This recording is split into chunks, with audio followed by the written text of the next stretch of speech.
əminəm ki, bugünkü videodan sonra bu mahnı oxumağım gələcək. Anama deyil. Anama deyil. A07 gəlin. Niyə? Çünki bu Samsung'un ən ucuz smartfonunda 2026-da çıxan yepyeni model, hansı ki bundan ucuz Samsung yoxdur. Oyda. Belə kutu yox ya. Yəni belə kutu yoxdur. Yəni belə kutuda telefon buraxmırlar adətən. Nəyi var ucuzlaşdırırlar da. Yəni get-gedə məsələn bunu kağıza başladılar bükməyə, okey, yaxşı. Amma bunun kartonu da yəni bu bir başqa level oldu nazikliyinə görə. Bu nə dizayndır ayvan? Arxası əvvəllər məsələn nəsə bir telefonlarda məsələn belə açmaq olurdu, nəsə belə tuturdu, nəsə indi tutmağa yeri yoxdur belə.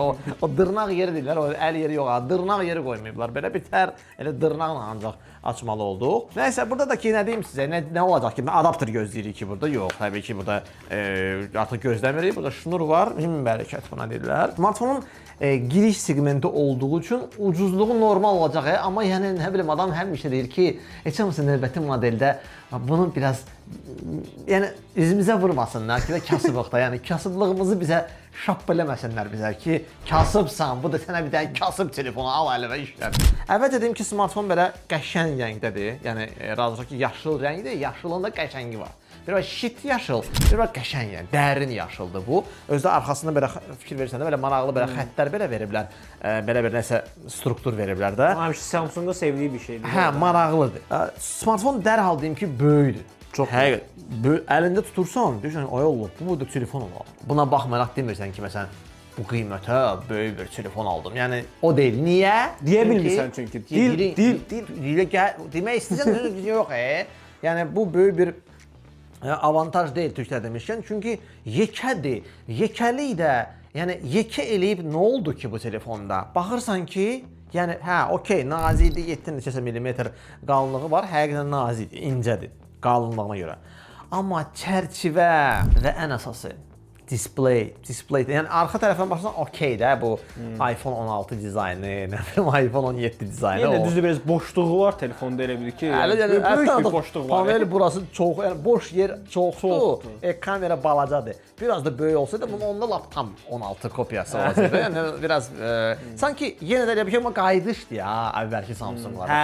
Lap belə köhnə manyera var idi, köhnə tərz var idi. Onda belə kameraları belə balaca və düzürdülər bir-birinə. 50 falan. Redmi'lərdə var idi, xatırlayırsan. Samsung'un özündə belə hə, uzun. İndi də əslində belədir. Yəni Samsung bura getmir kameraları. Samsung'un kameraları hətta ultra belə ən top, yəni bu aşağıdan birincidir, o yuxarıdan birinci var ha. Onda belə kameralar belə düzülürlər, amma orada həngamələr var da, nə bilim nələr. Maraqlıdır. Metaldır da orada. Hə, o heç. Bu arada deyim ki, bu smartfon hətta S25 Ultra'dan da böyükdür. Təsəvvür edin. Yəni ölçüsünə görə, yəni bir çox flaqmanlardan böyükdür. Niyə görə deyirəm bunu? Mən bunun böyüklüyünü başa düşmürəm. Bu displeydə olan çərçivələr, yəni mən gözləyirəm ki, böyük olanda 6.7 düymlük, 6.7 düymlük displey qoyublar bura. Çərçivələr bu nədir? Başa düşürəm ucuzdur da, belə yox da, belə üzümüzə vurmayın da ki, bu kasıb telefonudur ki, bu qədər hər tərəfdən, 4 tərəfdən çərçivə var. Yuxarıda da ki, heç nə. 2026-cı oldu, yenə də hələ damcıdır. Yəni artıq Çinlilər hamısı ən ucuz ekrana belə ortaya nöqtə qoyublar. Yəni yuxarıdan düşən belə o şey yoxdur. Type-C bir dinamik və qulaqlıq yığışdırmayıblar. Bu bir tərəfdən yaxşıdır. Niyə də yox? Niyə də yox? Yəni qulaqlığa, naqilsiz qulaqlığa xərciniz çıxmasını istəmirsinizsə. Amma mənim çox ehtiyacım olur o qulaqlığa, inan ki.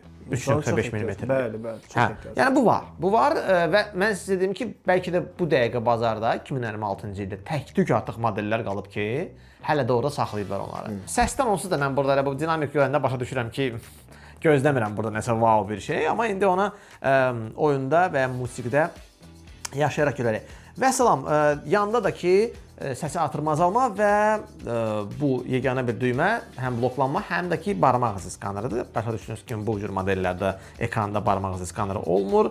Burada ancaq yanda olur. Telefon 1 qram belə oynasın, ay nə bilim nəsə. Sağlamlığı var. Yəni tam olaraq çox kip yığılmış, çox keyfiyyətən Samsung-da yəni. SIM kart slotunda həm 2 SIM var, həm memory kart da artıra bilərsiniz və bu bu büdcəli segmentdə bu vacibdir. Niyə görə? Çünki bu smartfonda iki variant var, yaddaşı var. 64 və 128. Ona görə də məsəl üçün siz əgər ucuz telefon istəsəniz və onun 64-ünü almaq istəsəniz, hansının ki qiyməti 279-da hal-hazırda, İrşadda elə bunu götürəndə qiymətlərə dərhal baxdım, görüm qiymətlər necədir. 279-dan başlayır və siz həmin qiymətə 464 alırsınız.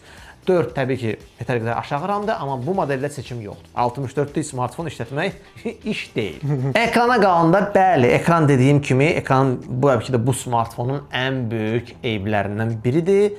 Çünki o dəhşətli dərəcədə böyük çərçivələrləndir və bu ekranın 85%-ni tutur. Halbuki hal-hazırda bazarda artıq yəni 89, 90 və təbii ki, daha yuxarıdır o deməli proporsiyalar, ekranın ümumi səthi və ekranın özünün görünən hissəsi, onun nisbiyyəti hardasa 85%-dir. Bu aşağı rəqəmdir. Həm də ekran burada AMOLED deyil. Burada qənaət ediblər, IPS-dir və IPS olduğu üçün də bəzi AMOLED-lərdə, ekranlarda olan bu şim falan bir çox şeylərdə belə bir mənfi cəhəti yoxdur.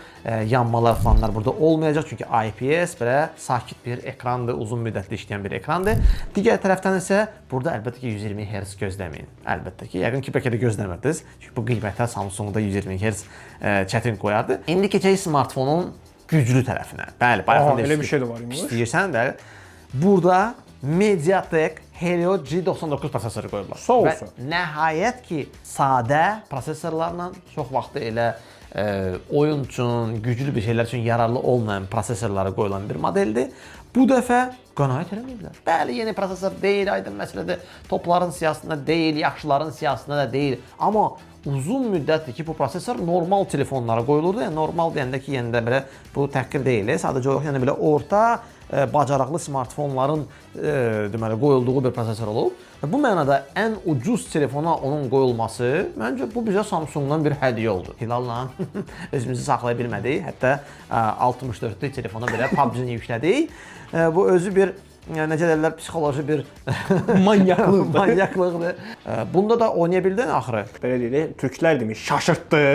Bunun əsas səbəblərindən biri HDR ayar olması idi, düzdür. Ultra HDR falan təbii ki açmırdı, amma HDR ayarı var idi. Yəni yüksək ayarda oynamaq olur. Amma burada belə bir problem yəni. Ekran zəif olduğuna görə sən burada HDR ayarını hiss eləmirsən ki, sən HDR oynayırsan və telefon 2 qat qızmağa başlayır. Mən oynadıqca hiss edirəm ki, artıq arxa barmaqlarım, yəni telefonun arxasında olan barmaqlarım yavaş-yavaş belə sular yan var idi, belə telefonda HDR-a qoy. Yəni sən indi sınamaq üçün bunu qoydun. Bəli. Mən bunu sınamaq üçün qoydum. Öz aləmdə sınayırdım. Amma belə deyək ki, ümumi nəticəyə gəldikdə səsi də nəzərə alsaq, yəni PUBG oynayalsa bir telefon deyil. Sən burada keyflə oturub PUBG oynamayacaqsan.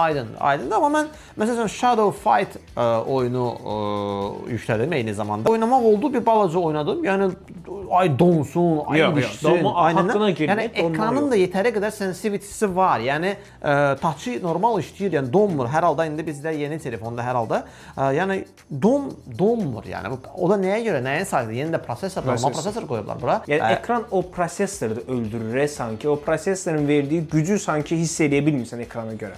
Qardaş, açığı deyək də bu telefonu PUBG üçün almazlar. Müsbət tərəflərdən biri də burada Android 15 qutudandır.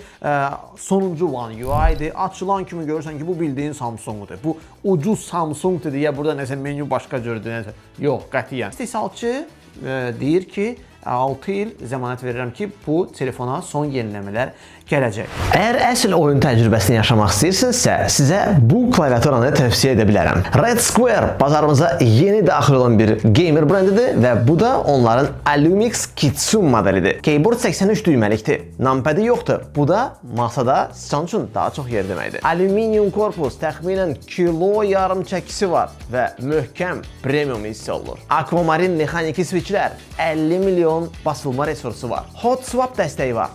switchləri lehimsiz dəyişmək mümkündür. Ayrılan USB-C kabel və RGB işıqlandırma. Bir sözlə, orta qiymət segmentində kompakt və effektiv oyun mexanikası axtaranlar üçün Red Square Lumix Kitsun yaxşı seçimdir. İndi isə növbəti mərhələ nədir? Nədir? Kamera. Bağlı onu. Bağlı o telefon qoy yerinə kamera. Kameraya, yəni bu telefonu alanda sonuncu ümid elədiyiniz şey buradan alacağınız. Sonuncu fikirləşdiyiniz ki, bu telefonda bu da var, olmalı olan bir şey bu kameradır. Okey, burada 50 megapiksel formatında heç kim çəkən deyil, çünki onu yəni ayrıca burada qoyasan, çünki defaultla açanda kamera 12 ilə çəkir. 50 rejimi ayrıca gərək qoyasan və bu istehsalçı özü deyir ki, yəni ki, aydın məsələ ki, hər kəsə olursa demiş ki, axot yoxdur, hər dəfə 50-yə keçirəm falan, düzdür də. Ona görə çoxsu avtomatik çəkəcək. Elə bu istehsalçı özü də menyu bunu qoymaqla səni elə bir ki, özü o 50 megapikselli ideyadan uzaqlaşdırır ki, eləmə.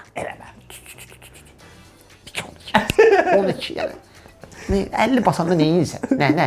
Sərgi atırsan, şəkil çəkirsən. Nə fikir sən? S25 Ultra'nın keyfiyyətini alırsan. Baş aşağı sal. Sayğacın rəqəmini çək. Nə bilim, restoranda menyu çək. Budur. Bu kameraların əsl təyinatı budur.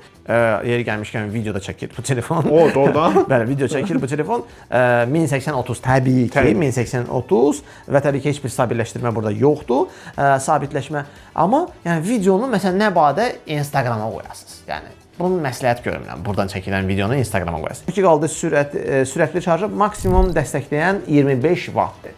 Ona görə də siz bura adi bir adapterla, məsələn, evinizə fikirləşirsiniz ki, indi məsələn qoymurlar bura adapterdə. Fikirləşirlər ki, gedin evinizdə onsuz da hamıda yaxşı adapterlər var. Kimdəsə ki, istifadə. Yəni bura siz 60 wattlıq, 33 wattlıq o Redmi-dən çıxan 33 wattlılar var ha, bəzi Honor'dan çıxanlardan var ha.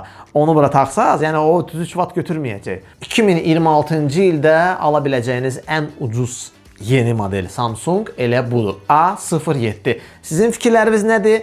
Bunu biz böyük səbirsizliklə şərhlərdə gözləyirik. Və unutmayın ki, video yazılan hər bir şərh, hətta bizi tənqid etdiyiniz belə, bizi növbəti videoları çəkməyə ilhamlandırır. Həqiqətən də bizə vacibdir ki, vacib deyil ki, hamısında bizi tərifləyəsiniz və ya hamısında bizə nəsə bir ancaq xoş söz yazasınız. Yox, fikriniz varsa çəkilən telefonun məğzi ilə bağlı və ya bəlkə də çəkiliş keyfiyyətinə və dediklərimizdən hər bir fikir bizim üçün maraqlıdır və dəyərlidir. Yetər ki, siz öz fikirlərinizi bildirəsiniz və əlbəttə ki, videonu bəyənmək, kanala da hələ də abunə olmamısınızsa, mütləq abunə olmağınız vacibdir. Növbəti videoda görüşərik. Hələlik. Dostlar, bu arada çəkilişdən sonra, smartfonu biraz da işləyəndən sonra yenilənmə gəldi və həm Android 16, həm də One UI 8 sistemi, hətta 8.1 sistemi də yenilənmə olaraq gəldi.